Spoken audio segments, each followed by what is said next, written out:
La tarde transcurrió en la mayor armonía y tuvo un colofón verdaderamente memorable. Los deliciosos momentos en que Juan Ramón leyó algunos poemas, verdadera primicia, del libro que publicaría meses después en Buenos Aires, Animal de fondo. ¿Cómo era, Dios mío? ¿Cómo era? Oh corazón falaz, mente indecisa. La sala donde estaban reunidos, la habitación más grande de la casa, era también biblioteca, escritorio y despacho, estaba abarrotada. Además de quienes ocupaban los asientos disponibles y de los que estaban sentados en el suelo, asomaban por la puerta las cabezas de quienes se habían quedado en el pasillo. Y en el centro, sentado en una silla, con esa peculiar manera suya de sentarse, los brazos sin apoyos, el cuerpo de costado, una pierna descansando apenas en la otra, y observando con su penetrante mirada a cuantos tenía alrededor, Juan Ramón leyendo, con voz solemne y honda, poemas de su libro inédito. En el nutrido grupo que rodeaba al poeta estaban el también poeta y profesor Emilio Uribe, a cuyas clases de filosofía habían asistido varios de los que estaban allí, Ángel Rama y Emil Rodríguez Monegal, luego y a lo largo de los años empecinados rivales, tres grandes poetas, Ida Vitale, Idea Vilariño y Amanda Berenguer, y con ellos Carlos Maggi, Manuel Claps, Manuel Flores Mora y las hermanas María Inés y María Zulema Silva Vila. Juan Ramón, además de leer sus versos, hizo aquella tarde algo impagable. Su presencia fue ese día un gran estímulo para todos los jóvenes que asistían a la reunión. Con esa infinita paciencia y generosidad que solo tienen los verdaderos maestros, conversó animadamente con todos y a todos escuchó atentamente. Se interesó mucho por saber qué hacían cada uno, cuáles eran sus proyectos más inmediatos, cuáles sus preferencias literarias y qué libros habían publicado. Y a todos procuró orientación y consejos, hablándoles con sencillez y simpatía.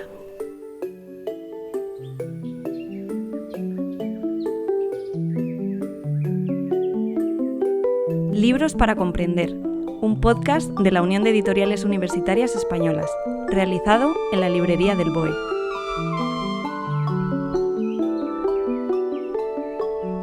Bienvenidos a un nuevo episodio de este podcast que quiere contribuir a la adquisición de hábitos de lectura científica por amplios sectores de la población, desde el convencimiento de que la lectura científica crea pensamiento crítico y una sociedad más y mejor informada. Les saludamos, como siempre, Julia Sánchez Arévalo y quien les habla, Rosa de Bustos. Julia Sánchez Arévalo. Hola, hoy compartimos micro. Hoy compartimos micro. Somos muchos en esta mesa. Somos muchos y bien avenidos. Sigan escuchándonos porque lo comprobarán. Porque hoy traemos a este podcast a Juan Ramón Jiménez y a Zenobia Camprubí, con la biografía de ambos, la biografía más completa y oficial publicada hasta el momento. Son 2 tomos. El primero de ellos, de 1000 páginas, aborda los años españoles, desde 1881 a 1936. Y el segundo, de 700 páginas, ahí es nada, relata los años americanos, desde 1936 a 1958.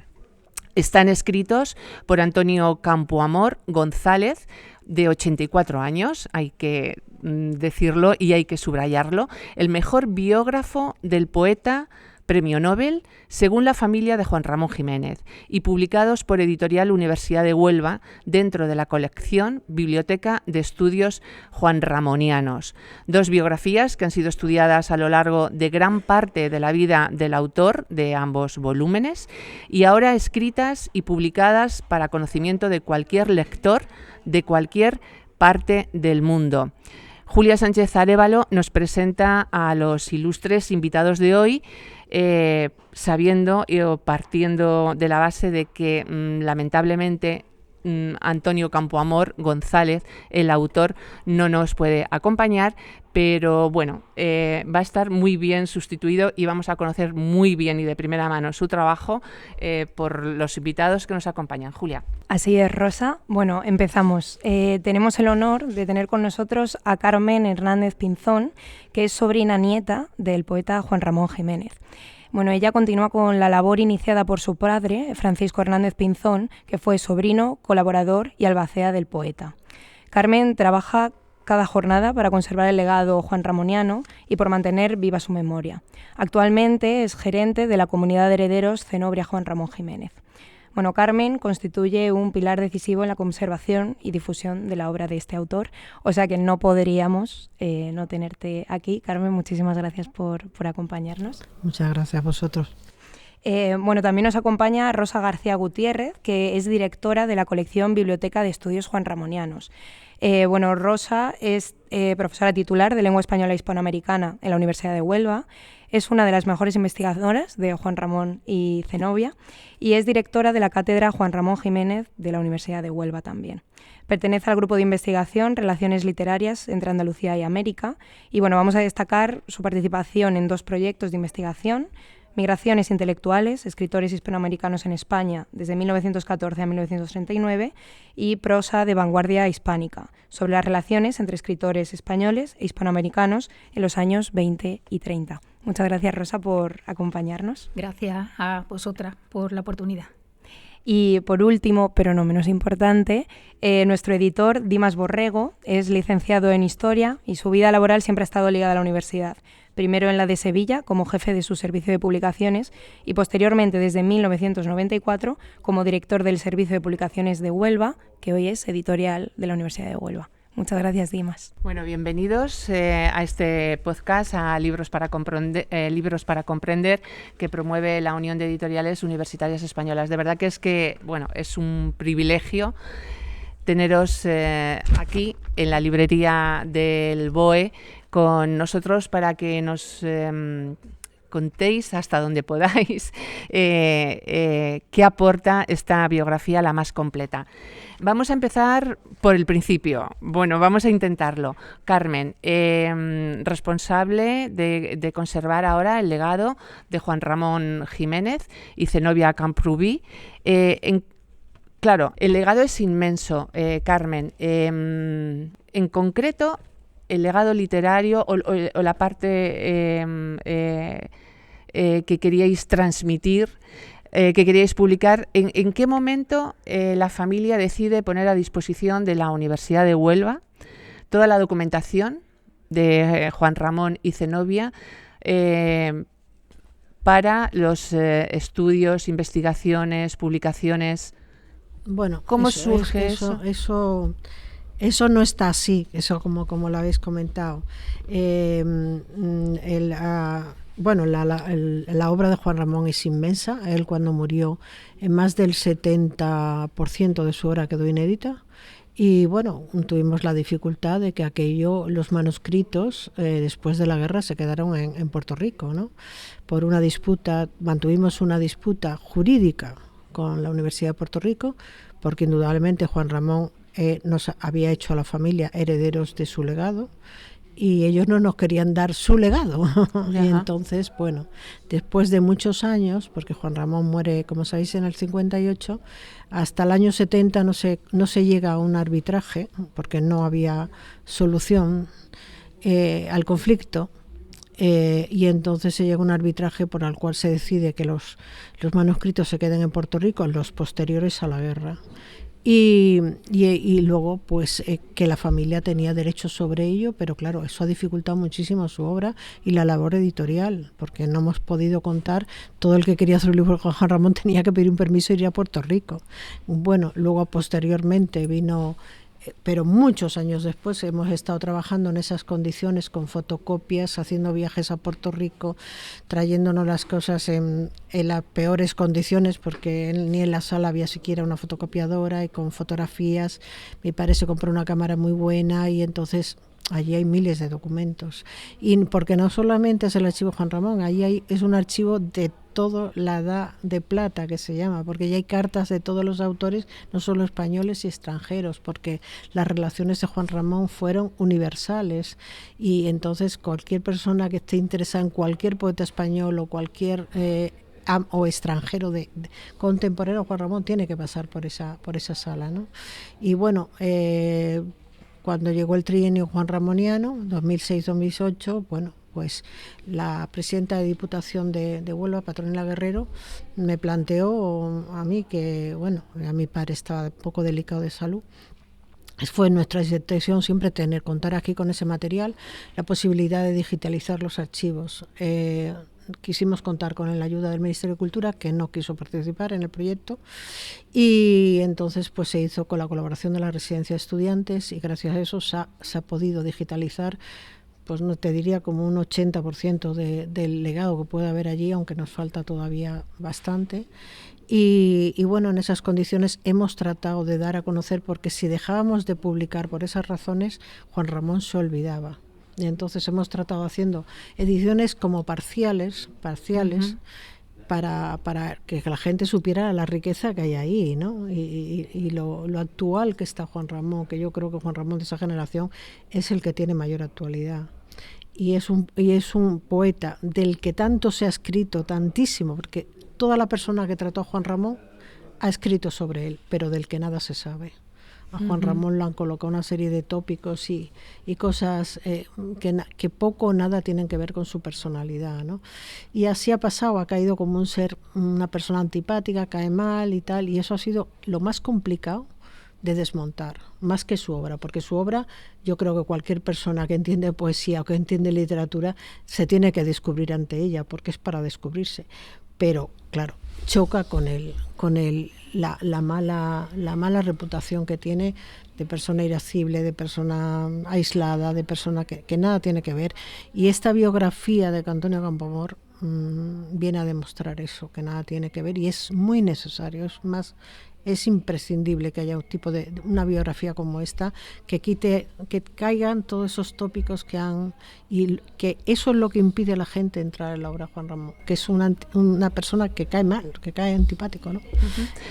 Carmen, ¿es posible que parte de todo ese archivo que estáis recuperando se esté volcando en la colección que en la Biblioteca Juan Ramoniana, en la colección de la editorial de la Universidad de Huelva? No se está volcando, bueno, porque la obra, lo primero que te digo, por las condiciones, o sea, se podría volcar en un futuro cuando tuviéramos claro todo la obra de Juan Ramón, pero ahora mismo queda mucho para eso. O sea, que ahora de momento porque además aquí está dividida la obra, hay parte que está en el archivo histórico y parte que está... Tú, para hacer un libro de Juan Ramón tienes que ir a los dos archivos, al Archivo Histórico Nacional, que es donde el archivo es nuestro, pero lo tenemos ahí depositado para facilitar la labor de los investigadores. Y luego el de Puerto Rico, indispensable, ¿no? Pero es que en el de Puerto Rico hay mucho de España. O sea, aquí no hay nada de América. Aquí lo que hay en el archivo histórico es todo de España. Pero Juan Ramón pedía que le mandara a su amigo Juan Guerrero, toda la persona que venía le pedía que llevara, porque él necesitaba su obra para trabajar. Entonces le mandaban muchas cosas, y claro, allí hay cosas de muy primera época, que sería lo normal es que estuviera aquí, pero no estaba. Luego hay un hándicap Juan Ramón asalta su casa en la Guerra Civil, en Padilla, bueno, justo el día que acabó la Guerra Civil, y se llevan cantidad de manuscritos y cantidad de estériles. Entonces Juan Ramón le cuesta trabajo recomponer su obra, un poco la que falta. Muchos de esos poemas que eran de primera época los recuerda de memoria, porque Juan Ramón tenía una memoria impresionante. Y bueno, ha sido una labor muy complicada, muy dura, muy complicada, y que no hemos visto los frutos hasta en los últimos años. Yo creo que precisamente desde los años 2006-2008 es cuando se ha empezado a interesar la gente por Juan Ramón. ¿Él era consciente de esta situación? O sea, de que muchísima parte de su obra, has dicho el 70%, era inédita, o sea, de que estaba pendiente de publicar. Sí, era consciente, pero es que ellos no tenían posibilidad de tener en cuenta que aquí la Guerra Civil separa toda labor editorial, ¿no? Aparte que algunos de sus libros, incluso Platero y yo, estuvieron censurados, ¿no? Y luego él solamente tiene dos opciones para publicar, es México y Argentina. Y Argentina, los editores, pues fatal, o sea, no les pagaba, las cosas, no había forma de cobrarles derechos y tal. Juan Ramón es una persona que vigila perfectamente esa labor de editor. O sea, Juan Ramón a Juan Ramón lo han estudiado muchas personas que han estudiado la ediciones en España, porque Juan Ramón marcó un antes y después en cómo editar y cómo se debía editar, con sus revistas, las revistas que empezó a hacer, en donde publicó a todos los poetas de su generación. Eso, bueno, todo el mundo quería hacer las revistas como Juan Ramón, y esos modelos se han copiado indefectiblemente, porque Juan Ramón decía que había que cuidar tanto el libro por fuera como por dentro. No le gustaban las ediciones de lujo, no le gustaban. Decía sencillas, pero con buen papel y que todo. Bueno, Juan Ramón llegó a hacer viajes porque a lo mejor algún amigo, pues aquí en Zaragoza hay un buen papel, pues iba a Zaragoza a ver el papel. O sea, era Qué tan bueno. exquisito, y los editores le temían, porque y los impresores, porque iba todos los días a la impresión. Entonces llegaban los poetas como Guillén y Salinas y decía, yo quiero que me guste el libro Juan Ramón. No, perdone, los tipos son de Juan Ramón y esto es exclusivamente Juan Ramón. Y claro, él tardaba mucho y esa labor que a él le gustaba hacer, allí le era imposible, teniendo que editar en México o en Argentina, porque no podía tener el libro. Y yo creo que eso a él lo echó para atrás de editar muchos libros, ¿no? Carmen, ¿cómo valoras el tratamiento de conservación y difusión de la vida y obra de ambos que está haciendo la Universidad de Huelva? ¿Cómo se está apoyando Pues en este fantásticamente. sentido? Desde que se creó la cátedra, pues esto ha ido en ascenso, pero muchísimo. Y es por lo que nosotros siempre habíamos luchado, porque era una cátedra, nos daba mucha pena y mucha tristeza que en España había cátedras de escritores. Yo no quiero menospreciar a nadie, pero había escritores de menos valía. Juan Ramón es un premio Nobel y nadie se interesaba por construir una cátedra de Juan Ramón. ¿Cuándo se crea la cátedra? Pues se crea exactamente en el 14. En el 14, en el mes 14, pero cuando ya en España existían cátedras de casi todos los autores, ¿no? Y bueno, era una lucha de hablar con todos los presidentes de la Diputación, con todos los ministros de Cultura. Las puertas a nosotros siempre se nos cerraron en todas partes, por todas partes. Y bueno, ya te he contado lo que pasó con la digitalización, que el Ministerio de Cultura no quiso participar en ella, ¿no? Que nos hubiera facilitado muchísimo la labor y embaratado el proceso, ¿no? ¿Por qué? ¿Por qué? Bueno, la condición que me ponían es que si yo autorizábamos, que era yo la representante, ahora no lo soy la gerente, ahora no lo claro porque lo has dicho, yo ahora ya no soy la gerente, aunque sigo trabajando igual, pero me ponían la condición de que tenían que ponerlo en la red. Entonces, una obra inédita de Juan Ramón, que además está muy dispersa, los papeles inconexos, que tú tienes que ordenarlos, catalogarlos, tú no puedes colocar eso en la red. O sea, tienes que primero hacer una ordenación, hacer una catalogación, que un estudioso, que ahora los hay magníficos, hagan unas ediciones buenas de eso. Y a partir de ahí, cuando se hagan esas ediciones buenas, ese material sí se podrá. Pero tú no puedes. Es que el archivo de Juan Ramón es un caos. Es un caos. Es que en Puerto Rico nunca lo ordenaron. Entonces, es que Juan Ramón lo dejó. Juan Ramón tenía una forma. Él trabajaba en todos sus libros todos los días, o prácticamente casi todos los días. Entonces, en lo que hacía en su casa era todas las mesas estaban llenas de montones de papeles, y un día a lo mejor trabajaba en Animal y Fondo, pero al otro día trabajaba en un libro de primera época.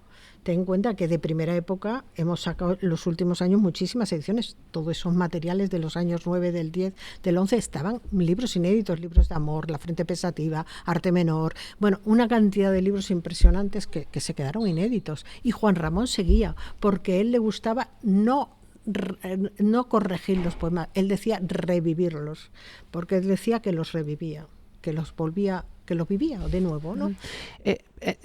Perdona mi desconocimiento, pero ¿por qué se lo queda a la Universidad de Puerto Rico? Porque está, o sea, físicamente ahí en el despacho. Mira, la cosa fue que la Universidad de Puerto Rico le ofreció un espacio para que ellos fueran allí a trabajar. Ellos eran ya profesores de la Universidad de Puerto Rico, y les ofreció un espacio porque, bueno, llegó un momento con Juan Ramón, su biblioteca era inmensa, todo lo desbordaba, y entonces Zenobia se quejaba de que no podían ni moverse por casa. Y entonces les ofreció un espacio, que no es el que hay ahora, era una sala que estaba en otro piso, y para que allí depositara. Y Zenobia, porque Zenobia quería dejar como ordenada un poco y catalogada la obra, porque ella sabía, consciente, que se moría, o sea, ella era totalmente consciente, y lo dice en todas las cartas, en las cartas de mi padre: yo lo que quiero es que me dé tiempo a dejar esto un poco ordenado y catalogado y tal, porque aquello era un caos, claro, un caos. Y entonces, pues, le ofrece ese espacio, pero que al principio, pues, fue la biblioteca, que sí, lo que ellos donaron, pero los papeles nunca fueron. Pero ¿qué pasó? Que llega un momento al morir Zenobia que él se encuentra tan mal y tan... deja de comer, deja de vestirse, deja de asearse y tal, que lo tiene que meter en un hospital porque él se niega a alimentarse, lo cogen, llegan a su casa y está con una anemia impresionante y tal. Mi padre quiso traérselo a España, pero la política de entonces, los republicanos, hubo una oposición tremenda que se lo trajera, no se lo pudo traer. Y entonces pues se quedó solo allí, sin familia y sin nadie que lo atendiera. Tenía una señora, Nemesia, que lo ayudaba, pero punto. Pero él se negó a comer y tal. Estaba en un estado de debilidad tremenda, total, lo metieron en un hospital. Y claro, pues hubo que desmontar la casa porque estaba pagando él un alquiler. Entonces era una tontería pagar un alquiler. Entonces el rector de una universidad le permite, o sea, le dije que lleve allí las cosas, que lleve los papeles. Y a mí me hace mucha gracia por la Universidad de Puerto Rico, dice, y es que nosotros no hemos cambiado nada porque hemos respetado el orden de Juan Ramón. No, perdona, el orden de Juan Ramón no fue el orden de mi padre. Mi padre, ¿qué pasa? Mi padre había dejado de ver a Juan Ramón en los años 30, o sea, no sabía nada de la obra última de Juan Ramón, ni sabía lo que había ahí. Él veía montones de papeles, pidió unas cajas a un sitio o lo que sea, y entonces lo que iba metiendo por cavidad, o sea, que había aquí un montón grande, otro pequeño y tal, y entonces ellos allí no cambiaron nada. Entonces eso no es el orden de Juan Ramón, ¿no? Y luego no han hecho tampoco una ordenación catalogada de eso, ¿no? Y ha sido pues muy complicado esa labor, ¿no?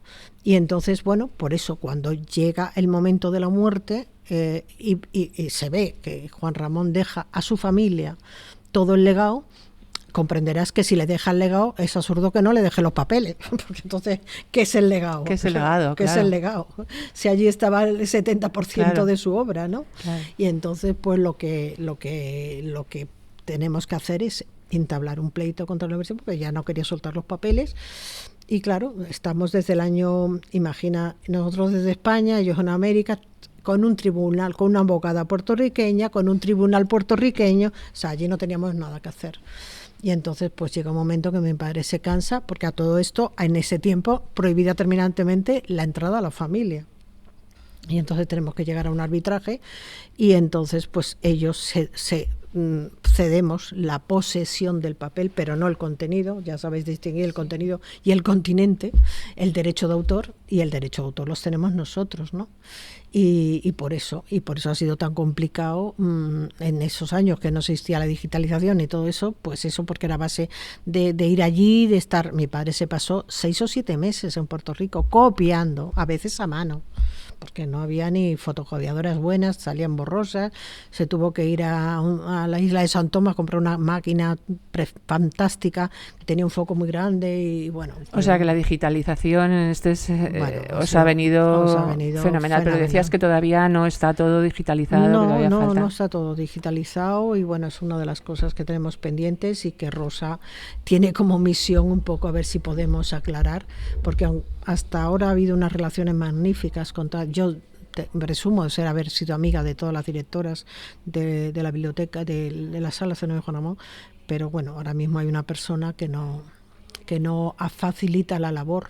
Además de la sala, antes siempre estaba permanente abierta, había 3 o 4 trabajadores, eso ya no existe y están incumpliendo lo que se acordó con la familia, o sea que eso hay que discutirlo y hablarlo, porque nos tienen que permitir que se digitalice completamente, porque se digitalizó y empezaron a poner todo, aunque ellos no pagaron nada, lo pagó todo España, o sea, pagó la Diputación de Huelva y la Residencia de Estudiantes, pero empezaron a poner pegas y claro, no se pudo completar y ahí faltan carpetas enteras que no se han digitalizado.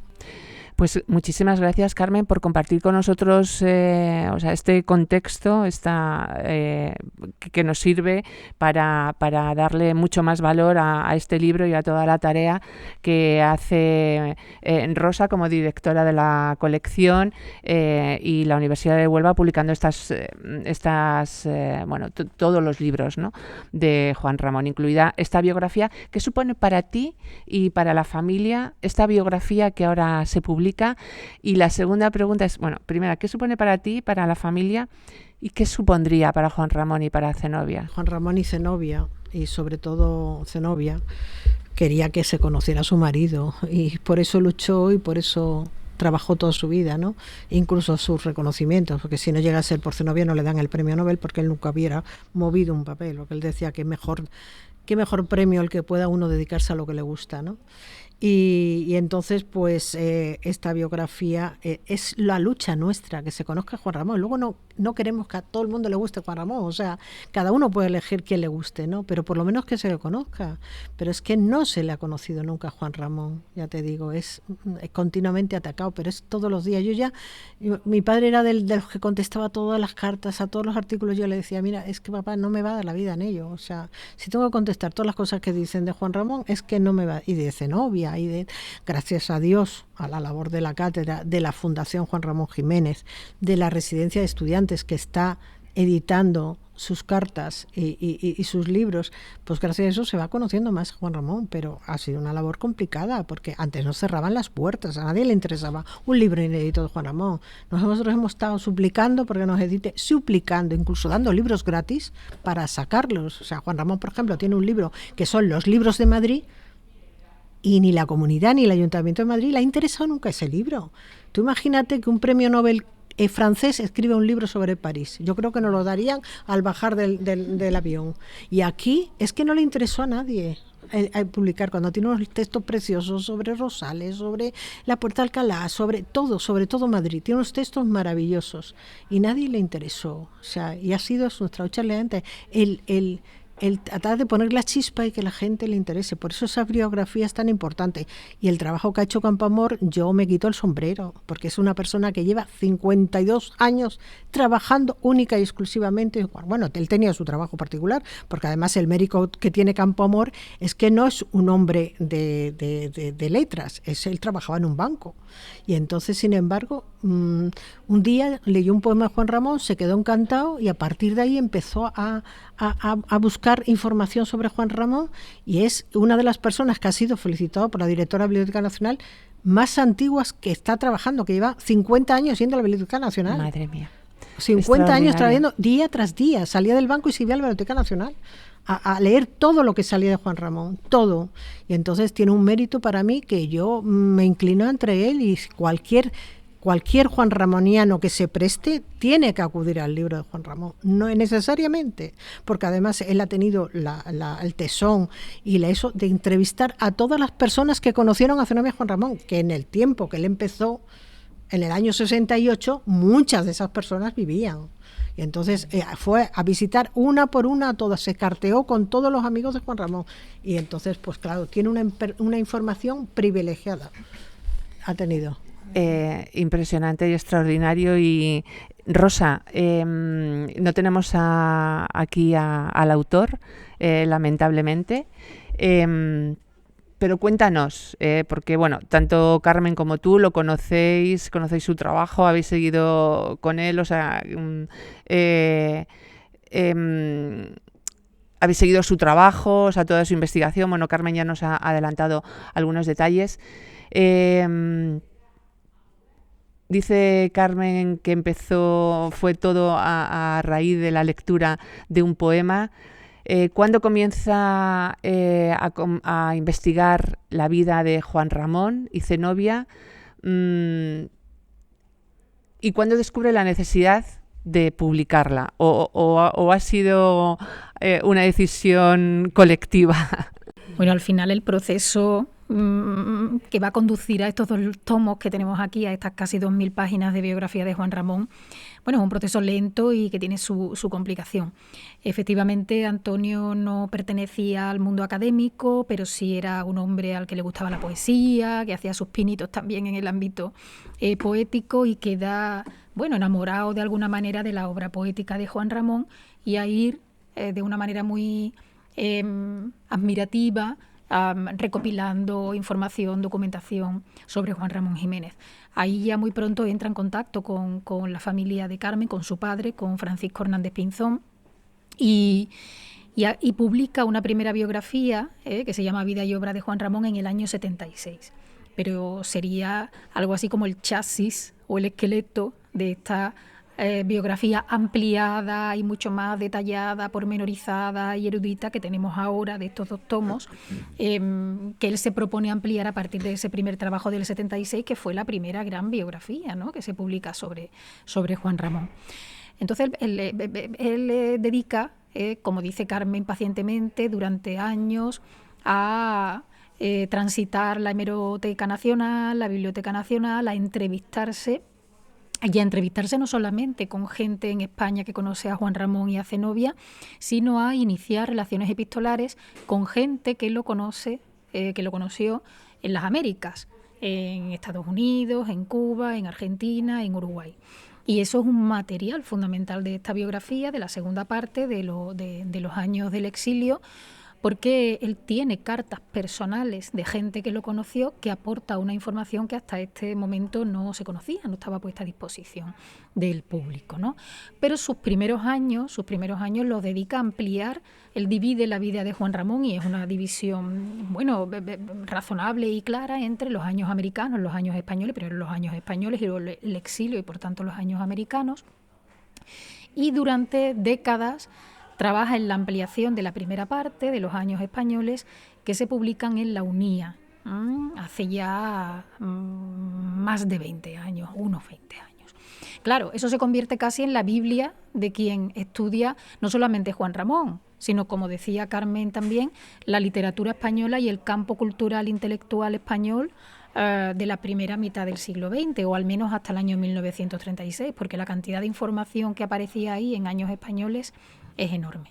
Y supimos siempre, Carmen nos lo decía, nos lo iba contando, que Campoamor seguía trabajando en los años americanos, que eran además los menos conocidos, los más olvidados, los menos conocidos, porque a fin de cuentas esa España del exilio es una España que ha estado muy olvidada y muy poco presente, y casi hace muy poco tiempo que se está rescatando. Había las dificultades de que había que ir a los países americanos en los que estuvo Juan Ramón para documentarse, para saber todo lo que allí publicó. Él publicó en muchísimas revistas de países. ¿Físicamente fue? Y Campoamor, yo no sé si fue, pero él tiene muchas cartas. No, él no ha ido, pero ha recibido y ha escrito a periódicos, ha escrito a revistas y ha escrito a personas todo, que le iban dando todo eso. Porque cartas, aparte de la biografía, Campoamor, que tenemos que decir, tiene una bibliografía que tiene cerca de 12.000 entradas, 12.000 anotaciones de bibliografía sobre artículos, conferencias, todo lo relativo a Juan Ramón, y que tiene, o sea, que la tiene ya ampliada y que queremos ampliarla, porque a la vez que iba hacia, él se dio cuenta al empezar a leer sobre Juan Ramón que no existía de Juan Ramón ninguna verdadera biografía. Había escrito Graciela Palou de Nemes un libro que además fue corregido por Juan Ramón, pero no es el tipo de biografía, es otro tipo de biografía, y va a serlo incompleta totalmente, ¿no? Pues solo hablaba de la primera época de Juan Ramón, ¿no? Y él se dio cuenta que faltaba, dice, si falta, dice, pues yo lo voy a hacer, pues yo lo voy a hacer. Y se puso. Pero además de toda esa bibliografía que él consultó, que lo leyó todo, es decir, todo cuanto se había escrito sobre Juan Ramón, y él lo consigue por estas relaciones epistolares que mantiene con Argentina, con Uruguay. Él cita en la biografía, en la parte americana, material que no ha citado antes nunca nadie, relacionado con la presencia de Juan Ramón en esos países americanos, y tiene esa información de cartas de personas que lo conocieron y que son cartas suyas que pertenecen a su archivo personal. Aparte de toda esa bibliografía está todo esto, ¿no? Este archivo personal del propio Campoamor, estas cartas que tiene, qué sé yo, de Ida Vitale, de Idea Vilariño, de José Pero Díaz, de gente con la que verdaderamente, de Claribel Alegría, de gente con la que Juan Ramón mantuvo relación, ¿no? Y sabíamos por Carmen que él seguía trabajando en estos años americanos. Llegó un momento que tuvimos el temor de que los años americanos no vieran la luz, porque Juan Ramón, Campoamor, se vio muy afectado por la pandemia, estuvo ingresado, hospitalizado varios meses y quedó con bastantes secuelas, ¿no?, relacionadas con la enfermedad, hasta que de pronto nos viene el notición de que Campoamor le ha puesto punto final a los años americanos. Y es en ese momento cuando pensamos que la Biblioteca de Estudios Juan Ramón nos tiene que publicar esto. Hay que revisar años españoles, y Antonio Campoamor revisa años españoles, corrige algunas erratas, algunos errores, algunas imprecisiones con la bibliografía que se ha ido publicando con posterioridad. Y incorporamos y decidimos que no hay que publicar solo años americanos, sino también años españoles, porque cuando se publicó en la editorial de La Unía se hizo como una tirada reducidísima Esto era casi una reliquia bibliográfica que se encontraba en unas cuantas bibliotecas, pero no era un libro de fácil acceso, lo conocíamos casi la mayoría por fotocopias y además parciales, ¿no? Ni siquiera teníamos el acceso total al libro, que se reducía su presencia a unas cuantas bibliotecas y poco más. Y que era el momento de publicar los 2 tomos, ¿no? Los años españoles, los años americanos, pero claro, con un proceso también complejo, ¿no?, de edición, y de eso también podrá hablar Dimas, porque Antonio Campoamor escribe a máquina.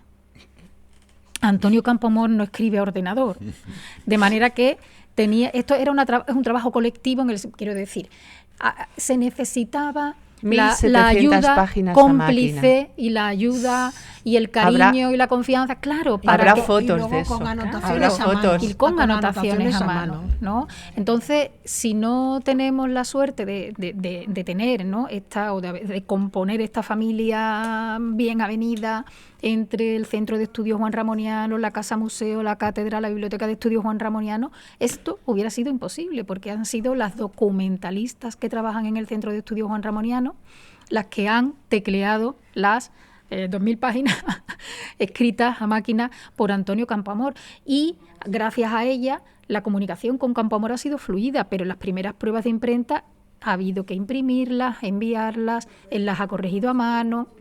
Y luego ya con posterioridad sí hemos ido interviniendo, Carmen, yo misma, otras personas, en las correcciones definitivas de las pruebas de imprenta, siempre en comunicación con él. Pero esto es un trabajo casi artesanal. Bueno, y esto también es hermoso, ¿no? Esta colaboración de muchas partes, ¿no? Y de muchas voluntades, bueno, oponiéndose un poco a las normas que rigen estos tiempos, ¿no? De rapidez, de eficacia, de comodidad. Bueno, pues contra todas estas circunstancias están aquí los 2 tomos preciosamente editados y cuidadosamente editados y con mucho amor por parte de mucha gente puesto en ellos, Sí, ¿no? porque empezó él, porque me dijo, tú tienes mejor relaciones con las editoriales, a ver si me ayudas a publicarlo y tal. Pero las editoriales, claro, cuando veían los manuscritos a máquinas, que no querían ni a tiros, entonces yo sabía que las únicas personas que podían publicar los centros de estudio. Antonio Campoamor, yo lo he visto desde bien joven en mi casa, tardes y tardes y tardes, porque el archivo de mi padre es impresionante, os lo digo porque lo he heredado yo, y es impresionante, y mi padre le mandaban, todos los conocidos suyos le mandaban, los estudiosos, todo lo que publicaban sobre Juan Ramón en el extranjero, y de ahí también Antonio ha sacado muchísima información de los años que se ha pasado trabajando en mi casa en los papeles de mi padre. Claro, esta biografía relata todas las facetas de Juan Ramón y Zenobia, la vida más personal, la literaria, sus relaciones con otros escritores, el contexto político, sus viajes, estancias en distintos países, ciudades, universidades y, por supuesto, sus obras. Ya lo habéis dicho, Campoamor empieza a recabar tal ingente cantidad de información. ¿Cuándo habéis dicho? En torno a los 70. En los 68. 68.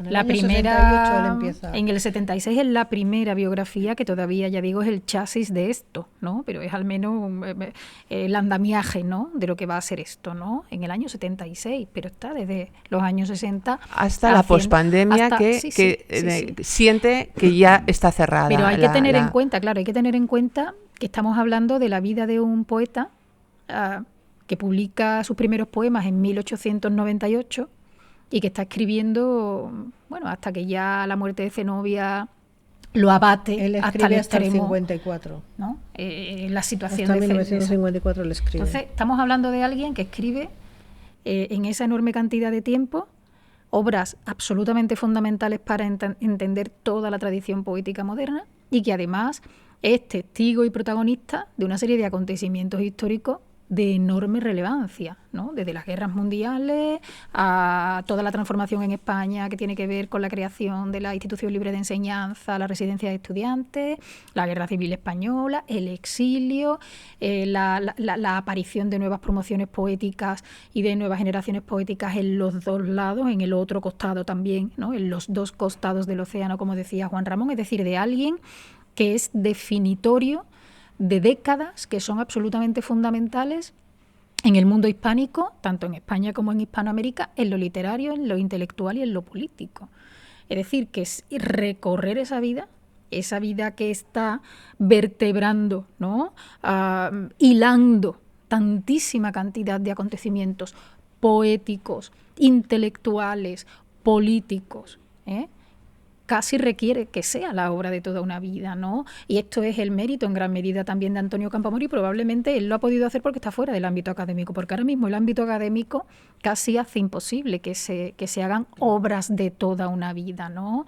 Y hay que decir, y es una pena, ¿no? Y es una pena porque este libro ya así, tal como está, va a ser absolutamente fundamental para cualquiera, no ya que se quiera acercar a Juan Ramón y a Zenobia, sino que quiera saber de las relaciones literarias, del campo poético, del campo intelectual de España hasta el año 36, que quiera saber de la España del exilio, que quiera saber de las relaciones literarias entre España e Hispanoamérica, que quiera saber de las relaciones literarias entre España y Estados Unidos, que quiera saber de las relaciones literarias entre España e Inglaterra y Francia, que quiera saber del mundo de la traducción poética, porque Juan Ramón está implicado también en procesos de traducción con Zenobia, incluso a través de la persona de Zenobia, que quiere saber de la génesis de los movimientos de tipo feminista que empiezan a estar en España en torno a los años 20, incluso antes, porque Zenobia está participando de todo este ambiente, y creando y construyendo un modelo de mujer que ella va a ejemplificar y que ella va a ser la inspiradora de otras mujeres, de esta del 27, de la sin sombrero, que veremos después, y que en todas hay testimonios absolutamente admirativos hacia las figuras y lo que representaba y lo que inspiraba a Zenobia, ¿no? Entonces, ofrece tanto esta biografía, que va más allá del propio Juan Ramón y de la propia Zenobia, que, como decía antes Carmen, es la demostración absolutamente palpable de que estamos ante personas totalmente implicadas con su mundo social, totalmente vinculadas y abiertas a su mundo político, totalmente propositivas de cara al futuro en la construcción de un mundo mejor, en la construcción de una sociedad mejor, en la construcción de una poesía mejor, en el mantenimiento y en la conservación de los valores artísticos y poéticos en un mundo desespiritualizado, en un mundo tecnificado. O sea, es un compendio tan grande de una trayectoria que explica toda la modernidad, que es apasionante, ¿no? Y sobre todo esto, ¿no? Porque va dando cuenta de todas esas relaciones que Juan Ramón va entablando, va estableciendo sus lecturas, sus intereses tan variados, tan cambiantes, ¿no? Y su papel, por tanto, nada aislado, sino absolutamente implicado en el mundo que le tocó vivir, ¿no? Claro, cosas de estas las sabíamos desperdigadas. De pronto alguien se dedicaba a Juan Ramón en los primeros años, cuando estaba vinculado con el modernismo, con Rubén Darío, con Machado, Vale. Luego otra persona se dedicaba a cuando Juan Ramón estaba en la residencia de estudiantes, y hacía estudios maravillosos y espléndidos, pero de ese momento específico. O se sabía algo, pero menos, de Juan Ramón en el exilio. También hay estudios, de todo hay estudios siempre maravillosos, pero muy atomizados, muy desperdigados, ¿no? Es tan inabarcable que casi había que especializarse. Y la integración de todo, ¿no? La integración de todo es lo que nos ofrece esta biografía, que ya no hay que ir acudiendo de manera segregada y segmentada a los periodos, sino que de pronto tenemos en una lectura perfectamente coherente, explicativa, ordenada, lógica, la historia de una vida que es la historia de la primera mitad del siglo XX, en España, en Hispanoamérica y en gran parte en Europa, porque estamos hablando de alguien pendiente de la Primera Guerra Mundial, pendiente de lo que se está escribiendo en Estados Unidos, pendiente de lo que se está haciendo en Inglaterra, pendiente de todo el entramado que da lugar a la guerra, pendiente de la Segunda Guerra Mundial, que se presta voluntario, está en Washington y dice: aquí estoy a disposición para hacer como poeta lo que tenga que hacer ante este conflicto terrible de la Segunda Guerra Mundial. Es decir, alguien que recorre la historia del siglo XX y que lo hace con una conciencia y con unas propuestas de acción a través del arte y de la poesía que para mí tienen una vigencia absoluta. Y muy interesado por la poesía que se hacía en todos los momentos, ¿no?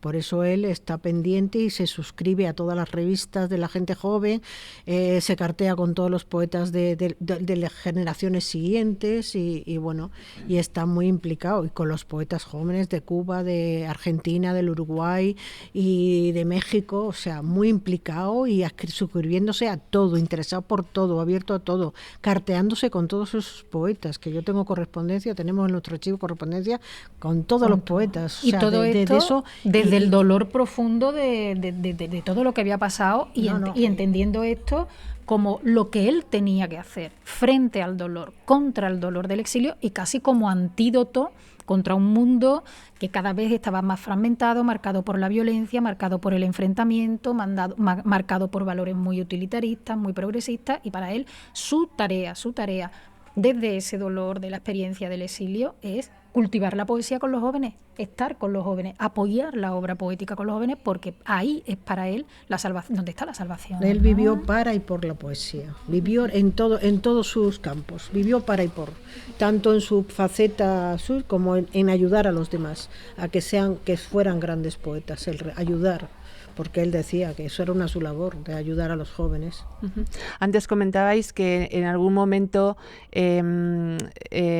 visteis la dificultad a lo mejor de que esta biografía incorporara los años americanos, o así lo he entendido, no sé si lo he entendido correctamente, pero o sea, la biografía definitiva de Juan Ramón Jiménez no podía salir sin esa parte. Fue la noticia, no, simplemente sabíamos que desde que terminó Años Españoles, Antonio Campoamor seguía impenitente, ¿no?, en la tarea, en la labor, ¿no?, yendo a la Biblioteca Nacional y recopilando información y datos, haciendo los Años Americanos, pero claro, con la pandemia pensamos que no iba a poder culminar la labor, ¿no?, porque verdaderamente para él fue superar ya con una edad importante, bueno, superar una serie de secuelas y de situaciones de salud verdaderamente graves, ¿no? Y bueno, estábamos ahí esperando qué pasará con esa enorme cantidad de papeles que ya Antonio Campoamor tiene escritos sobre los años americanos, pero a los que no ha dado punto final. Cuando me llama un día Carmen y me dice, Antonio Campoamor ha terminado los años americanos, sí, y esto es como un jolgorio, ¿no? Porque él me escribía, y claro, de esos años americanos, sobre todo porque aquí no se habían publicado, ni siquiera se ha publicado los dos últimos tomos de la correspondencia de Zenobia, que bueno, se ha publicado una parte, pero no la otra, que es los últimos años de Zenobia Juan Ramón. O sea, que hay muchas cosas inéditas, ¿no? Sí, pero están ya. Quiero decir, por ejemplo, estos dos tomos del epistolario, estos dos tomos están a punto de caramelo. En una colaboración de la cátedra con Residencia de Estudiantes se están editando. Y entonces le faltaba esa información. Claro, él me escribía muchas veces, Carmen, mírame por favor esto y tal. Claro, las cartas las tengo yo, ¿no? Mírame esto y tal, este dato y tal. Bueno, y claro, yo sabía que cuando Rosa me preguntaba, digo, pues mira, ya va por el año 40 y tantos, porque ya va por el año, porque ya me está preguntando de los años 40. Ya me está preguntando, es ya que nos acercamos al final. Crece exponencialmente con los años americanos. Es decir, toda la relevancia enorme de Juan Ramón para entender la poesía española hasta el año 36 se multiplica cuando nos vamos a los años americanos. Y cuando además en el contexto de esta biografía entendemos una serie de obras que él en algunos casos publica y en otros casos proyecta, y que algunas se han ido reconstruyendo y otras están en vías de todos estos años. O sea, el retrato final, el resultado final de Juan Ramón con los años americanos lo multiplica su valor, su actualidad, su perfil, gracias a los años americanos, ¿no? Que son los más desconocidos y que yo creo que le van a dar muchísimo sentido casi prospectivamente a toda la trayectoria entera de Juan Ramón, que es muy coherente, muy transformador, porque claro, para él la coherencia era eso, ¿no? El no estancarse, decía Carmen, los archivos están muchos de ellos con dificultad de catálogo. Él deja muchos proyectos porque está trabajando hasta el último día en varios proyectos a la vez, pero dejar él sus proyectos, ¿no? Ahí, vivos, es una manera de decir, es que el hecho de estar trabajando hasta el último momento en varias cosas con entusiasmo, esto también es mi obra, esto también es mi legado, ¿no? Y ahí lo dejo para que lo veáis así, ¿no? Todo lo que yo estaba haciendo con tanta gana, con tanto entusiasmo, con tanta necesidad que casi desbordaba la idea de libro, de proyecto coherente, porque eran varios proyectos interrelacionados que verdaderamente, cuando nos asomamos, ¿no? Porque una casi solo se puede asomar, maravilla, entusiasma, ilusiona, contagia, ¿no? Contagia a una persona en el exilio mayor absolutamente confiada, con pasión, en la relevancia de los proyectos que estaba llevando a cabo, ¿no? Y que se llenan de sentido y los podemos seguir muy bien con todos los datos que nos va proporcionando Campoamor en la biografía. Y es que además cuando faltan datos, cuando faltan libros, como él dejó tanto inédito, pues es que no se entiende. O sea, Animal de fondo, por ejemplo, los autores españoles lo consideraron como una de las locuras de Juan Ramón, porque claro, Juan Ramón, ahí hay una serie de libros intermedios, La colina meridiana y todo eso, que no se había publicado, que se han publicado después de su muerte, y pasó igual en la primera época. Hay una serie de libros que hemos ido publicando y que faltan algunos por editar, importantes, como por ejemplo Poemas agrestes, donde está el famoso poema El viaje definitivo, y yo miré y se cantarán los pájaros cantando. Pues ese libro está inédito todavía, como tal libro, se ha publicado los poemas así sueltos, ¿no? Entonces, claro, la gente cuando llegó la segunda antología poética dice, madre mía, esto es la revolución, aquel libro se tomó como una modernidad, como una cosa extraordinaria, pero es que no conocíamos los libros, porque él tiene libros de ahí de esa época, como por ejemplo la Frente Pensativa, que ya está hablando de inmanencia, ya está hablando de conceptos que él va a desarrollar después, mucho después. Uh-huh. Esta es una biografía de dos personas. ¿Por qué plantearla así, unida? ¿Qué aporta al conocimiento de ambos? Es que sus vidas son inseparables.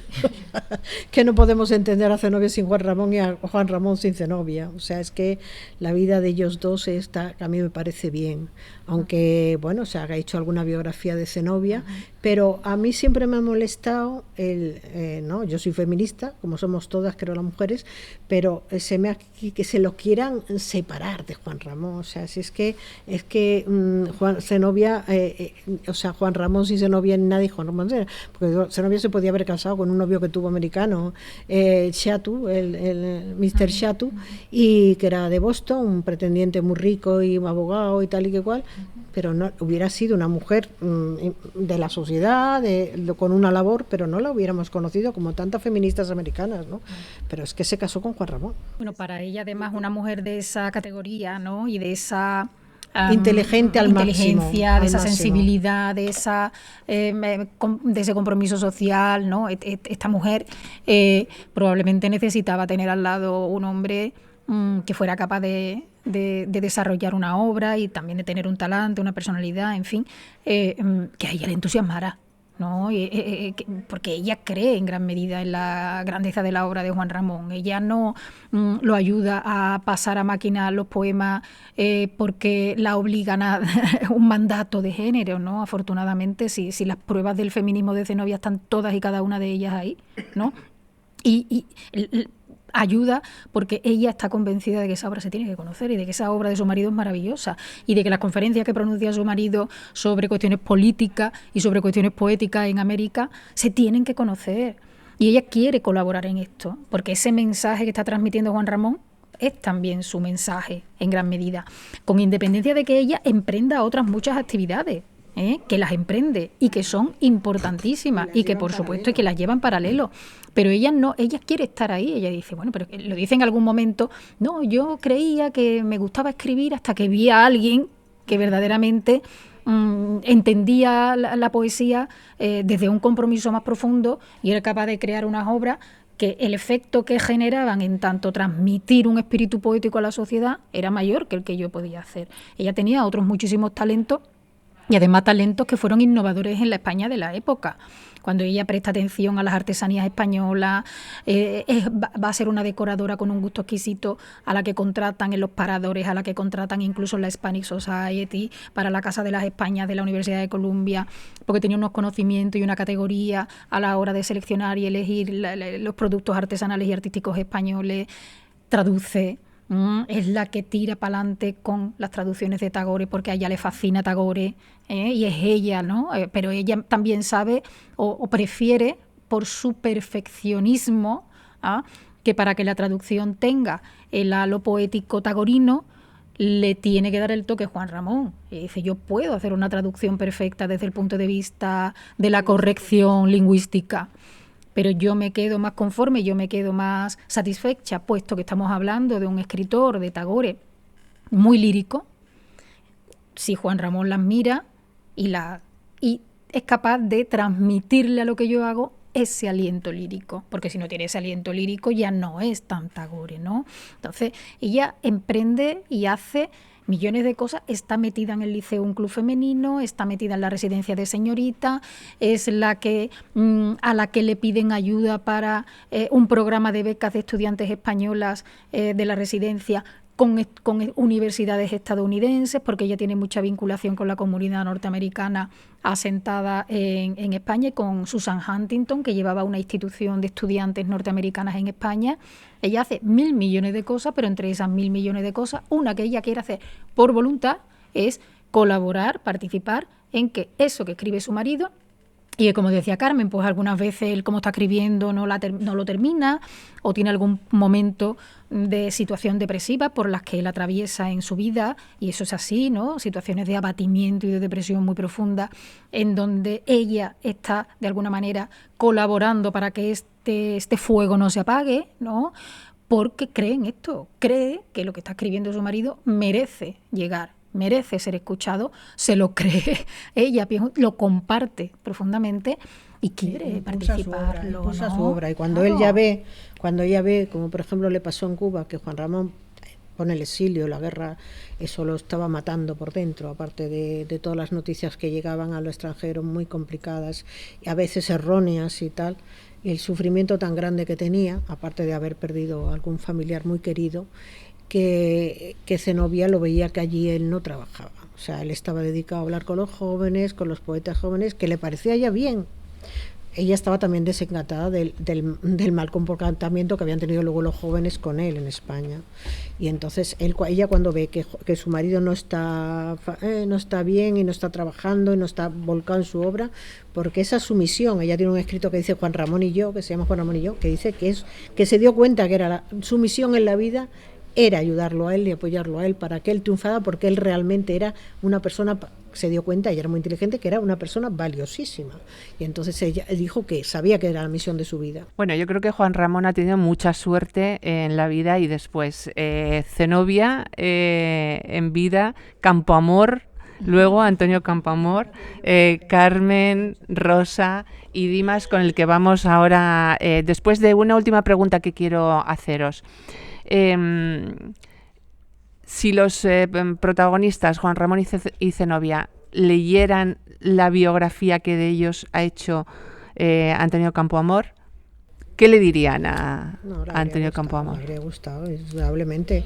Juan Ramón era una persona muy agradecida y Zenobia también. Y siempre apoyaron gente que les escribía que querían hacer un trabajo sobre Juan Ramón. Bueno, Graciela Palau, que fue la primera persona, una de las primeras personas que empezó a trabajar con ella, la recibieron en su casa, la alojaron en su casa, o sea, que ellos agradecidísimos que se hablaran. El libro de Graciela es de los pocos, o sea, no ha podido, claro, corregirlo lógicamente, pero fue un libro que corrigieron ellos y le dijeron en dónde tenía que abundar y dónde tenía que decir lo que era, ¿no? Es una especie de biografía corta, breve, pero Juan Ramón se la corrigió porque ellos ayudaban a todo el mundo que quería acercarse a él, abriéndole su casa materialmente, además que se la llevaban. Tuvieron a varios poetas jóvenes como María Elena Walsh y otras poetas, Camila Enríquez Ureña, también estuve viendo Claribel con ellos. Alegría, Es que ellos los le abrían visitaba la puerta a constantemente, todos sí. esos que querían hacer su tesis, querían escribir, estaban empezando a escribir, y entonces ellos encantados de que su vida se recogiera, porque Juan Ramón llega a decir en un aforismo que han dicho tantas cosas de él que ya no sabe, llega un momento que no sabe cómo es, ¿no? Porque lo han dicho tantas cosas y la mayoría erróneas, que llega un momento que uno siente como complejo. ¿Seré yo así, no? ¿Seré yo así, no? Como dicen que soy, ¿no?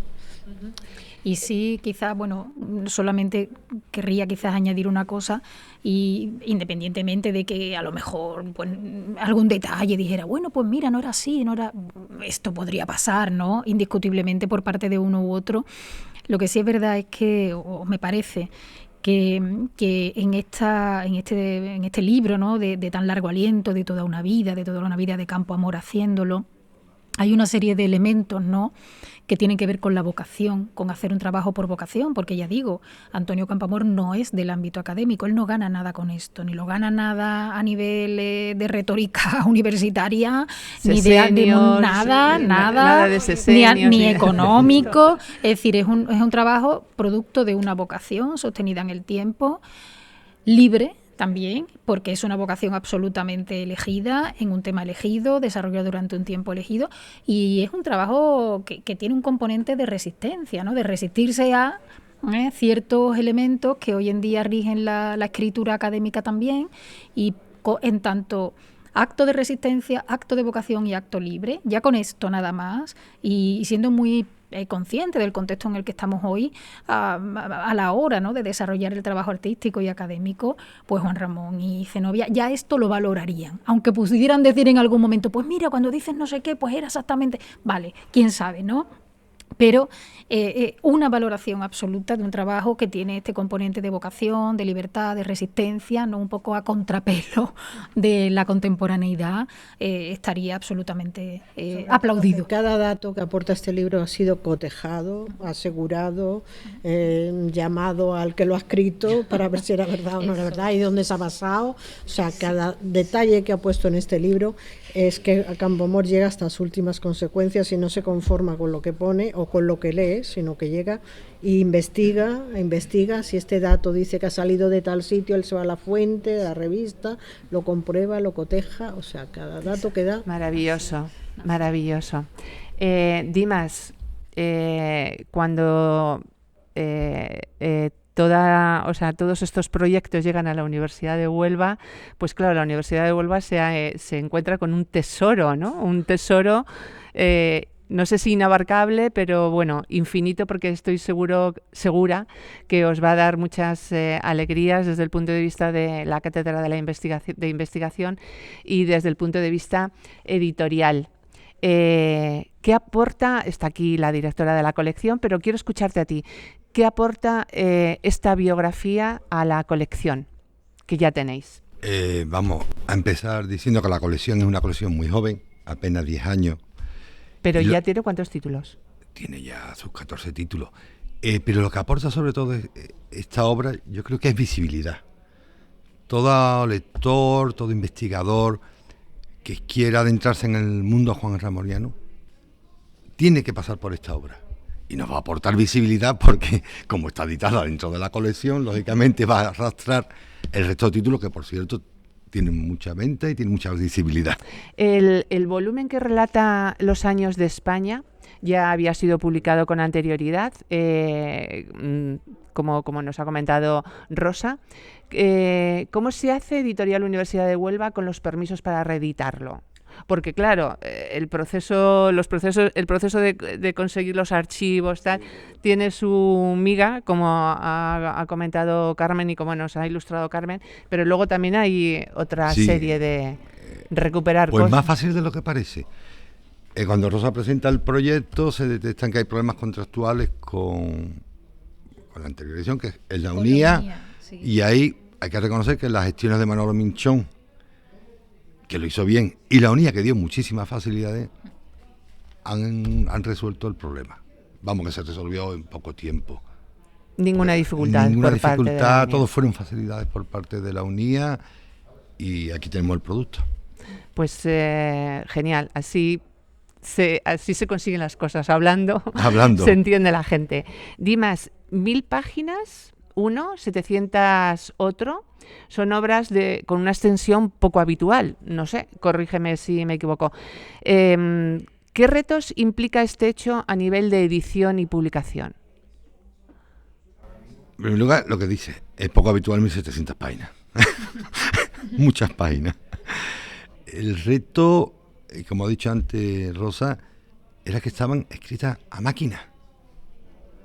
Ahí hay que reconocer a Teresa y a Rocío, que no la hemos citado, del Centro de Estudios Juanramoniano, la inmensa labor.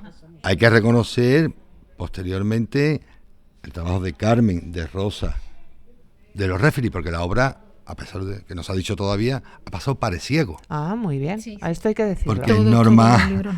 Y imagino que los informes habrán sido Son mira, confidenciales. Confidenciales, pero excelentes. Pero siempre se leen y siempre son provechosos Sí, y, sí, hombre, sí, y aportan. Y aportan, sí. Y entonces el reto era, sobre todo, 1.700 páginas, que ya no estamos acostumbrados, en máquina de escribir. No, pero el trabajo que han hecho tanto del Centro de Estudios Juan Ramoniano, vosotros con las correcciones. Antes, que sin la implicación un poco de esta especie de familia que hemos formado entre Carmen, la casa museo, el centro de estudio, la cátedra, la editorial, hubiera sido imposible, ¿no? Porque, por lo que decía Carmen, ninguna editorial se responsabiliza de teclear, o pasar a versión digital. Yo soy esto. La pesada, la que existe, la que estoy llamando. Y aquí pues tuvimos la colaboración del Centro de Estudios Juan Ramoniano, hablamos con Antonio Ramírez Almansa, el director de la Casa Museo. Exactamente. Y nos dijo si están de acuerdo nuestras documentalistas, Rocío Bejarano y Teresa Rodríguez, pues ellas se ponen. Estuvieron de acuerdo, lo han hecho con mucho cariño, en contacto además con Campo Amor, y combinando esto con otras tareas, ¿no?, que ya tienen en el Centro de Estudios Juan Ramoniano, y ya digo, es casi una cuestión de por amor a Juan Ramón, por deseo de participar en este proceso de restitución de una obra que yo sigo repitiendo que es de enorme actualidad, merece la pena, no es del todo conocida, y también por Campo Amor, ¿no?, porque al final son las personas. Era necesario que este hombre pudiese ver el resultado de tantísimos años en sus 2 tomos publicados, editados además hermosísimamente por la editorial de la Universidad de Huelva, un poco por esta especie de afectividad, ¿no?, que muchas veces no hay, ¿no?, en los espacios laborales, en los espacios profesionales, y es tan útil, tan estimulante y da tan buenos resultados, ¿no? Por esta afectividad, el libro lo tenemos aquí. Porque todo era problema a priori. El mejor homenaje que se le puede hacer a un creador es que se conozca su obra, con independencia luego de los gustos y los criterios de la crítica positiva o negativa. Es el mejor homenaje. Totalmente. Y personas, Carmen. Lo importante son las personas. Por eso, que se conozca su obra, porque si una obra, conocer su obra no es es conocida, bueno, pues haber hecho un trabajo gustoso, pero tú lo haces para que lo conozca su obra. A Juan Ramón le gustaba publicar, incluso publicó en periódicos que salían con muchísimas erratas y tal, en periódicos malísimos. Bueno, hasta publicó en una revista de conducción de coches, que él no conducía ni tenían entonces coche, pues era la revista Ford, publicó unos poemas, Juan Ramón. O sea, a él sí le brindaban eso, porque yo creo que el mejor homenaje es que se conozca y uno lo conozca en su obra. Dimas, ¿en qué formatos va a estar disponible? Tenemos aquí ahora con nosotros, que por cierto, tenemos que hacernos una foto para luego el podcast. Sí. Tenemos aquí los volúmenes y los vamos a mostrar aquí ahora cuando nos hagamos la foto en... Qué bonita la cubierta, me encanta. ¿En qué formatos? ¿Va a estar en...? En 3 formatos. Nosotros todos los libros que editamos en nuestra editorial van en 3 formatos. El papel, el ebook y el PDF interactivo. Para facilitar lo que es el llegar al máximo de público lector. Estas obras han sido presentadas al sello de calidad en edición académica. ¿Confiáis en añadir estos nuevos sellos a los obtenidos hasta ahora? La editorial Universidad de Huelva ya sabemos que es una de las que más sellos CAPQ tiene. El trabajo serio está hecho, ya depende de la comisión. Ya depende de la comisión. Y respecto a la segunda parte, es que desde hace unos años, como una editorial, que somos ya pequeña y periférica, nos planteamos como estrategia la calidad. Y eso es lo que nos ha ayudado a implementar dentro del paradigma del libro actual académico una serie de procedimientos y de estándares que tienen como logro pues tener ya 4 sellos de calidad en colecciones y 4 sellos de calidad en monografía, y esperemos que la comisión nos dé el 5º. Esperemos. Dimas, ¿la portada? ¿Nos puedes decir algo de la portada? Pues tuvo cuantos debates. No es tan concreto, es que estandarizada la colección. Toda la colección tiene estandarizada tanto la cubierta como el logo. fueron reuniones, Pero es muy consensos. a diseño juanramoniano. Sí, la idea Y era... lo que se trabajó fue... El diseño juanramoniano, a pesar de que algunos libros no sean juanramonianos, pero el diseño es totalmente juanramoniano. Dimas, decía antes Carmen que Juan Ramón Jiménez, aparte de autor, y esta ya es la última pregunta, era un exigente editor, ¿no? Tenía alma de editor también y, bueno, no sé, ¿qué habría dicho desde el punto de vista de la edición Juan Ramón Jiménez? Tú que eres un editor de pura cepa, un editor clásico, un editor tradicional, un editor de los de toda la vida, ¿no? Yo creo que estaría contento, Carmen, cuando, mira, te voy a comentar, cuando se diseña la colección, desde la cubierta, página, compaginación, número de páginas, cabecera, todo se hace desde una perspectiva juanramoniana. ¿Cómo le hubiera gustado a él el libro? Sí, y lo que conocemos del trabajo de edición que él hizo en la residencia de estudiantes, el trabajo eso como tuvo editor un en debate, residencia. Rosa, ¿cuánto? Claro. Andamos ¿no? Sí. cerca de 2-3 meses solamente para diseñar la colección. O sea que el diseño de la colección está inspirada en los libros, tuvimos libros en la mano. Los propios gustos en el tipo de libro, de modelo de edición que él realizó en la residencia de estudiantes, ¿no? Dentro de lo posible. Él era obsesivo, era obsesivo con las ediciones. Un homenaje a Juan Ramón. Él decía una cosa muy graciosa, decía, un día moriré por una errata. Porque le obsesionaba la errata. Y son libros, y antes lo decía Carmen y lo decía muy bien, nunca lujosos, nunca...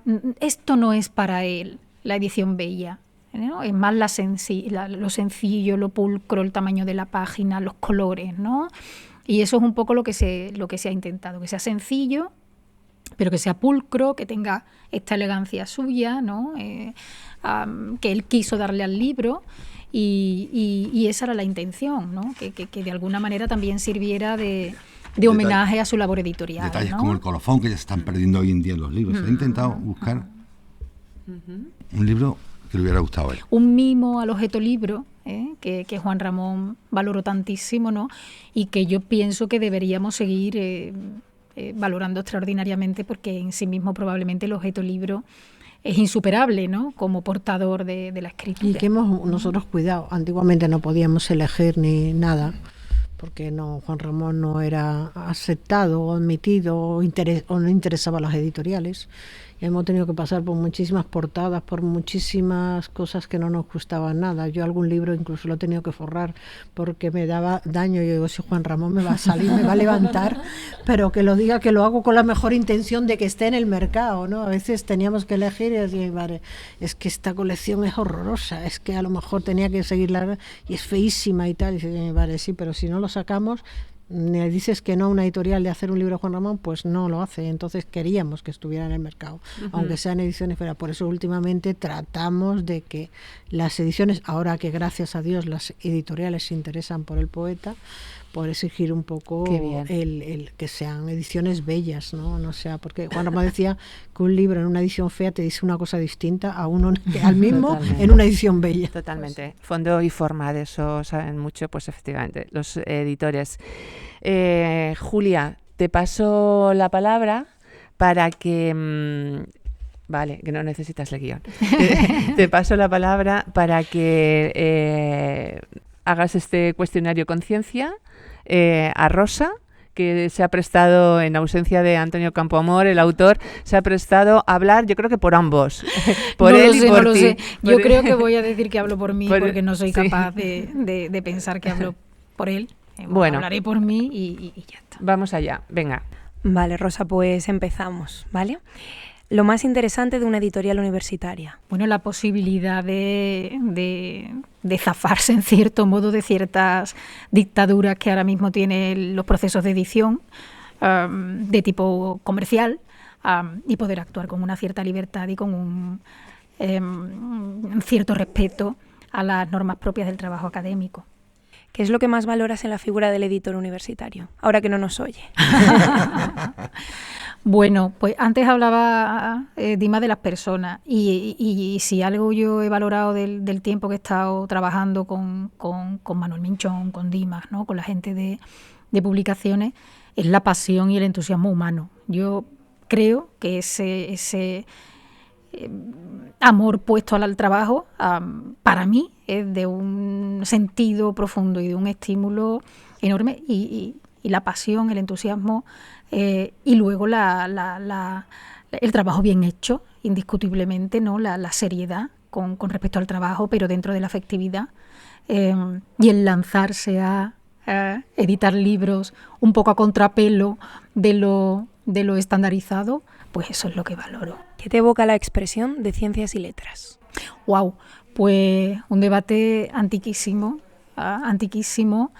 y bueno, que tiene su pertinencia también. Juan Ramón lo vivió, y escribió sobre esto, sobre las ciencias, sobre las letras, llegando a la conclusión de que evidentemente el mundo científico, que tiene que ver con el progreso tecnológico, es necesario y es importante, pero que siempre tiene que tener la medida o el contrapeso del espíritu, de las letras, de la sensibilidad, ¿no? Que un progreso sin sensibilidad probablemente se hubiera espantado en ver algunas de las circunstancias de idolatría de la tecnología en la que vivimos hoy, ¿no? Que un progreso científico sin trascendencia, sin sensibilidad y sin espiritualidad acaba conduciendo al ser humano a una medida de sí mismo enajenante, ¿no? Él tiene una conferencia que yo recomiendo a todo el mundo que la lea, que se llama Límite del Progreso, que habla de esto, ¿no?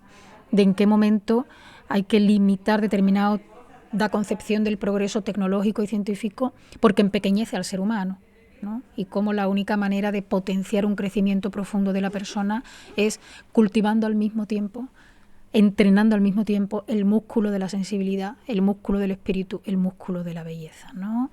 Así que un debate que es una expresión a la que hay que ir volviendo, pero no con la tontería esta, no, si las ciencias y letras son lo mismo, no son lo mismo, implican en gran medida concepciones del mundo y de la realidad diferentes, y bueno, pueden ser complementarias, pero en algún caso tienen también que medir sus fuerzas y tienen que estar la una estableciéndole límites a la otra. ¿La reivindicación de la diversidad lingüística para la ciencia desplazará el protagonismo del inglés? Me dices esto y se me ocurren situaciones que en el ámbito hispánico se están viviendo ahora, que a mí me enervan de manera especial, ¿no? Organismos relacionados con las literaturas hispánicas que tienen sus nombres en inglés, la obligatoriedad de publicar muchos libros en inglés sobre literatura española o sobre literatura hispanoamericana. Espero que no. El español es una lengua maravillosa, que ha tenido la suerte de fructificar en espacios culturales muy diversos, en dos lados o en dos costados del océano, como decía Juan Ramón, y si nos privamos de la belleza, de la riqueza que esta lengua y otras muchas, ¿no?, tiene en favor de una que además se estandarizaría, ¿no?, como es este inglés, digamos, a modo de coiné, sería una pérdida bastante grande. ¿Qué libro científico encadenarías a este? Científico, bueno, yo creo que todas las ediciones magníficas que han ido haciendo grandes investigadores e investigadoras de Juan Ramón. Se me ocurre, por supuesto, los trabajos de Soledad González Rodena. Dentro de nada presentaremos también en la residencia de estudiantes la última edición que ella misma ha preparado de un libro fundamental de Juan Ramón, que es Guerra en España, en la editorial Atenaica, que es otra de estas editoriales que, como dice Carmen, respetan este gusto por la sensibilidad y por la pulcritud de Juan Ramón, y cualquier edición de los libros de Juan Ramón, ediciones críticas, estoy hablando, anotadas, que son procesos también de reconstrucción de su obra, se me ocurre, por ejemplo, ahora de Soledad, serían un complemento maravilloso, de Soledad González Rodena, un complemento maravilloso de este libro, ¿no? Por no citarla a otros muchos más, de pronto se me ocurre puesto que esto es un cuestionario corto. ¿Y uno de ficción? De ficción, el complemento de este libro son los libros de Juan Ramón, es su poesía, y es una poesía que en un primer momento pudiera parecer a algunas hermética, ¿no? Hablaba antes Carmen de Animal de Fondo, que fue un libro muy incomprendido por algunas personas, por otras no, pero por algunas personas cuando se publica en el año 49, y leer Animal de Fondo, ¿no?, empezábamos esta conversación leyendo un párrafo justamente sobre una lectura que hace Juan Ramón de los poemas de Aníbal de Fondo, que es un libro que él gesta en el viaje a Uruguay y a Argentina, a una serie de jóvenes uruguayos, ¿no? Ahí estaban las jovencísimas Ida Vitale, Idea Vilariño, Amanda Berenguer, que luego van a ser grandísimas poetas, entre otras mucha gente, ¿no? La lectura que hace Juan Ramón de estos poemas, y cómo en ese contexto, y en el contexto de las conferencias que él estaba pronunciando en ese momento, esos poemas calan en estos jóvenes, impactan, impresionan, a pesar de su hermetismo apariencial en estos jóvenes. Pues estos poemarios, que no pueden parecer tan complejos, todos los poemarios del exilio, leídos al compás de cómo nos va narrando Campoamor su composición, sería un complemento maravilloso, ¿no? Que hubiera una de estas ventanitas que pincharas y apareciera de pronto Aníbal de Fondo y lo pudiéramos leer al compás de estos jóvenes, ¿no? De Ida Vitale, de Idea Vilariño, de Amanda Berenguer, que lo estaban escuchando también en ese momento, ¿no? El científico de todos los tiempos al que más admiras. Se me ocurren ahora algunos científicos que pasaron, ¿no? Sobre todo algunos de finales del XIX, comienzos del siglo XX, que pasaron de una fe muy extrema en el empirismo, la razón, la lógica, la demostración, el cientificismo, que pasaron al final de sus vidas a abrirse de pronto al misterio, ¿no? Por ejemplo, Tesla, ¿no? Nikola Tesla, del que hubo una exposición en el CaixaForum de aquí de Madrid hace no demasiado, y es uno de estos, bueno, científicos, ¿no?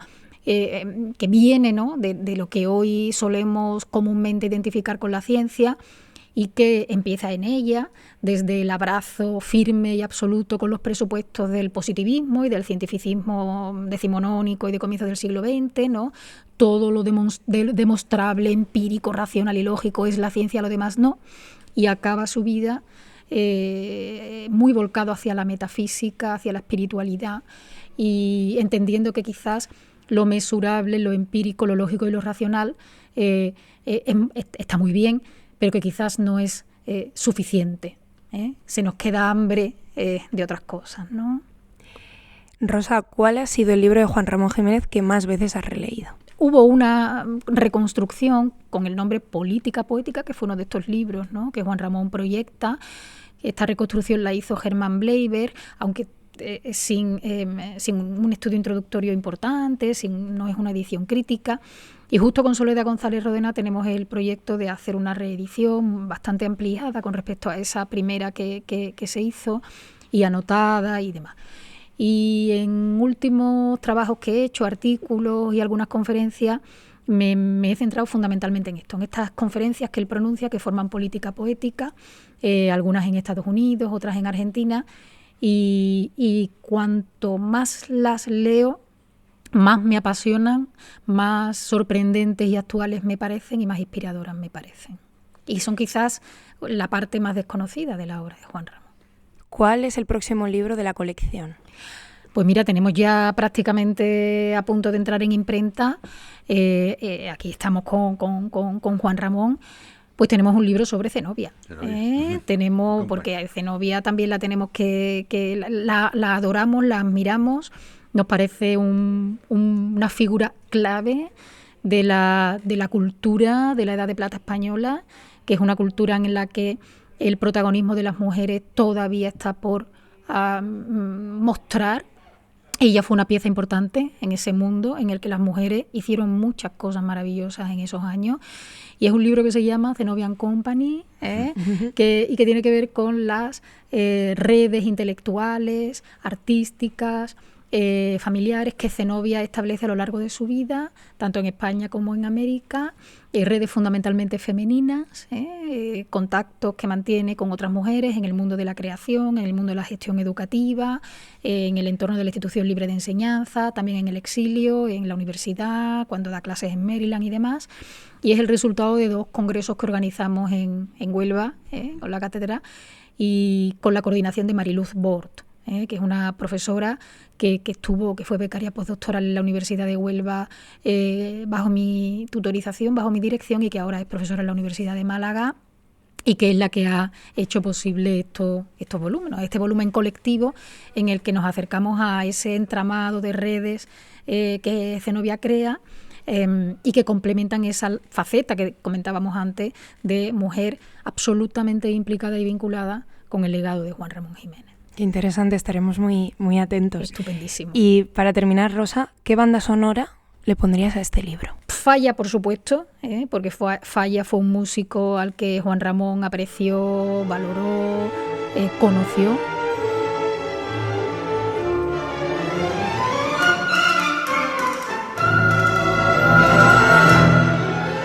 Pero Juan Ramón y Zenobia eran absolutos melómanos. Les encantaba la música, tenían su tocadiscos, escuchaban conciertos de música por la radio. Y hace no mucho leía una entrevista con Amanda Berenguer y ella contaba que acompañó a Juan Ramón y a Zenobia a un concierto en Estados Unidos, que el director de orquesta era Toscanini, ¿no? Y Juan Ramón y Zenobia se refieren a él en varias ocasiones. A Juan Ramón le encantaba y cómo en un momento del concierto Juan Ramón casi estalló en un grito de júbilo y de éxtasis, ¿no? Absolutamente maravillado por una de las piezas que Toscanini estaba dirigiendo. A él le gustaba mucho cómo Toscanini dirigía, ¿no?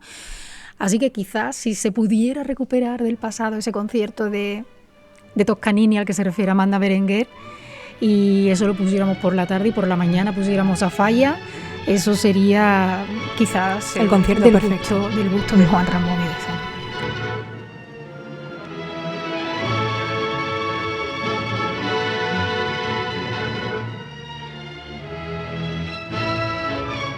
Bueno, pues hasta aquí hemos llegado. Gracias a Carmen, gracias Rosa, gracias Dimas, gracias Antonio Campoamor, por supuesto, por compartir, por escribir el libro, por compartirlo, por venir aquí a contárnoslo. Realmente esperamos que de verdad contribuya este podcast a difundir el libro y por tanto a conocer al verdadero y grande Juan Ramón Jiménez y a Zenobia Camprubí. El libro del que acabamos de hablar es Juan Ramón Jiménez y Zenobia Camprubí, años españoles, 1881-1936, y Juan Ramón Jiménez y Zenobia Camprubí, años americanos, 1936-1958, publicados por la editorial Universidad de Huelva en la colección Biblioteca Estudios Juan Ramonianos. Ha sido un placer teneros. Recuerden nuestros oyentes que pueden encontrar este libro y todos los que aquí comentamos en la plataforma de libros del libro universitario español y en español, unebook.es. Muchísimas gracias. Hasta aquí hemos llegado, Julia. Nos vemos a la próxima y, como decía Juan Ramón, se quedarán los pájaros cantando. Pues sí, muchas gracias. Gracias a vosotros. Muchas gracias. Libros para comprender, un podcast de la Unión de Editoriales Universitarias Españolas, realizado en la librería del BOE.